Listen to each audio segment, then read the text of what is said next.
Good morning everyone. Good morning ma'am. Today we will tackle the guidelines in making true or false questions. But first, let us define what is a true or false test. A true or false test measures how well students can determine whether a given statement is correct or incorrect.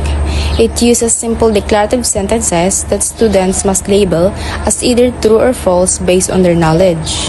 In simple words, the true or false test is a type of exam where you read a statement and decide if it is correct, which is true, or incorrect, which is false.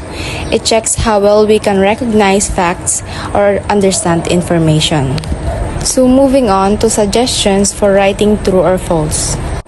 For the first one, base true or false items upon statements that are absolutely true or false without clarifications or exceptions. This rule means that a true or false statement should be very clear and 100% correct or incorrect. It should not be confusing, too general, or have hidden exceptions. If a statement is too broad, unclear, or not always true, it can mislead students.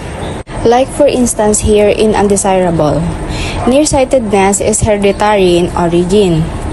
This statement is too absolute. Nearsightedness can be hereditary but not in all cases. Other factors like environment or lifestyle can also cause it. Since it is not always true, it violates rule number 1 na dapat yung statement ay 100% correct or incorrect. On the other hand, here in desirable, geneticists and eye specialists believe that the predisposition to nearsightedness is hereditary. So yung statement po na to is acceptable because it is accurate, specific, and does not claim something that is always true. So for the next one, express the item statement as simply and clearly as possible. So we can notice here sa undesirable na yung statement ay sobrang haba. So this becomes undesirable because the statement is complicated and includes unnecessary details. On the other hand, yung desirable, this is desirable because it states the idea clearly and briefly.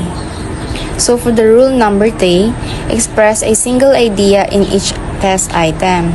So here in the undesirable, water will boil at a high temperature if the atmospheric pressure is increased and more heat is applied. So we can notice here that the statement here contains two different ideas in one statement. So hindi po siya pwede and it violates the rule number 3. Compare po siya dito sa desirable, water will boil at a high temperature if the atmospheric pressure on its surface is increased. So this is desirable because it focuses on one clear idea only lang po. So for the number 4, include enough background information so answers don't depend on uncommon knowledge. So here's undesirable. The second principle of education is that the individual gathers knowledge. So this becomes undesirable because it assumes students know which theories the second principle refers to. On the other hand, sa desirable, we can notice na meron siyang naka-indicate na theories which is John Dewey. So this becomes desirable because it provides context, making the item fair and clear. So for the rule number 5, avoid lifting statements from the text, lecture, or other material so that memory alone will not permit a correct answer. So it means po na when writing test questions, we should avoid copying exact sentences that students already read or memorize from books or lectures na ibinigay natin. Because if we copy statements word for word, students can answer correctly just by recalling the exact wording without showing real understanding. So instead po na kopyahin po natin yung statements word by word, we should write questions anew, applied, or rephrase context so students must think, not just memorize. In short po, yung good items measure understanding, not memory. So like for instance, here in undesirable, so yung statement po na to is directly lifted siya sa Newton's third law. So students might answer correctly just because they memorize the law, not because they understand how it works in real life. So it tests recall, not comprehension or application.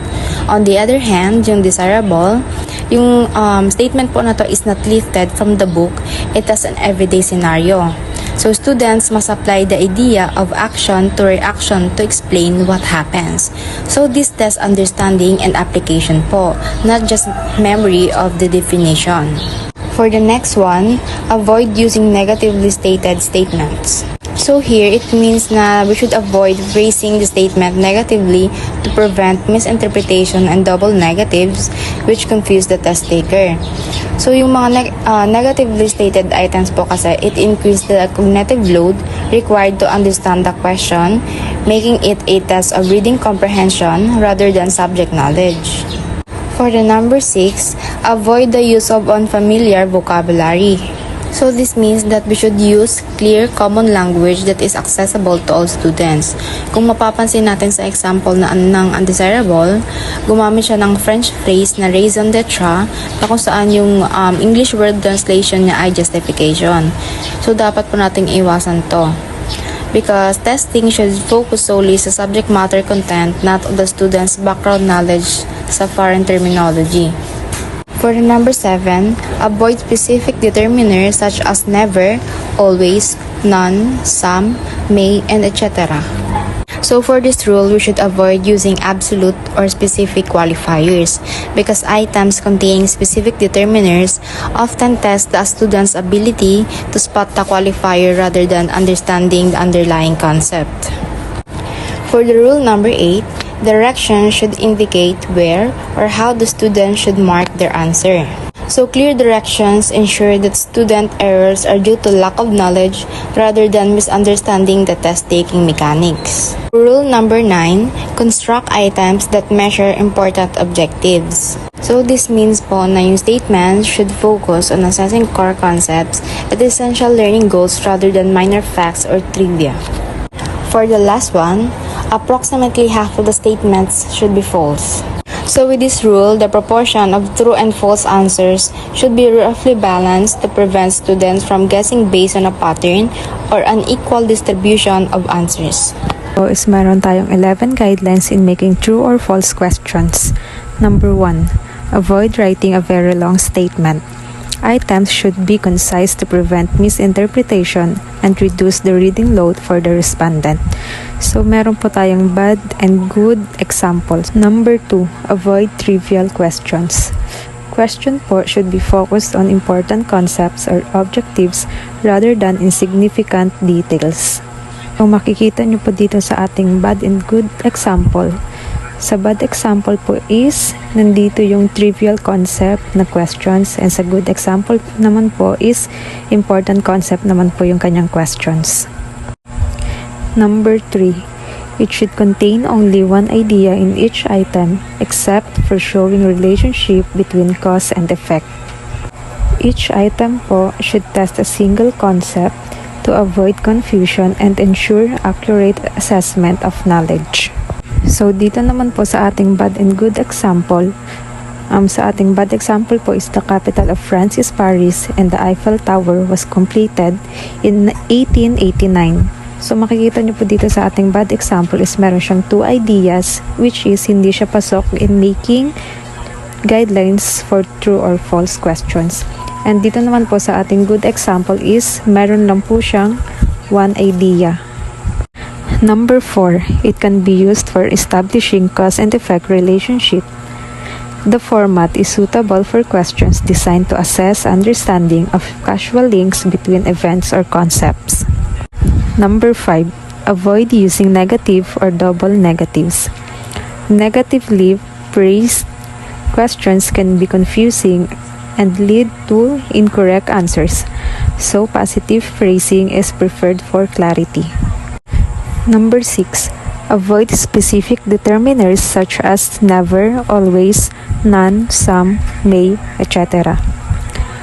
Words like always po or never often indicate the correct or incorrect answer, providing unintended clues to the respondent.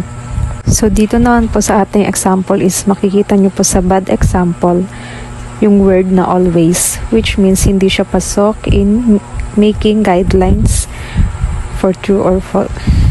Number 7, avoid grammatically clues that could lead to correct answers such as the article a, an, and the. Grammatically consistency po between the questions and the correct answers option should be avoided to prevent test takers from guessing the correct answer based solely on grammar. So dito naman po sa ating bad and good example, makikita nyo po sa bad example sa choices is meron na pong clue kung ano yung answer doon sa sagot. Number 8.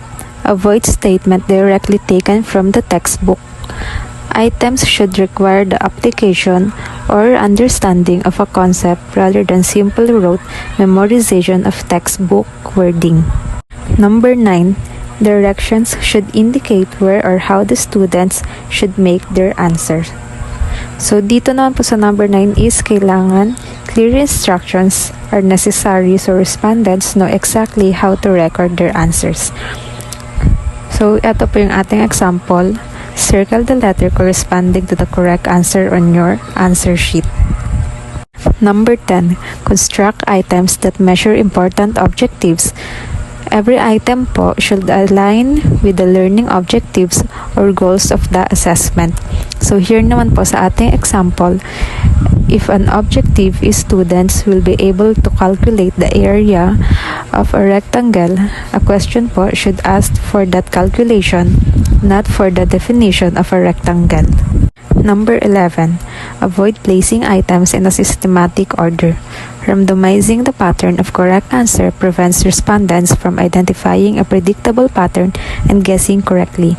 So, dito naman po sa ating bad and good example, makikita nyo po dito sa bad example is meron siyang pattern. So, hindi na po babasahin ng mga student yung questions dahil alam na po nila yung answer dahil sa pattern.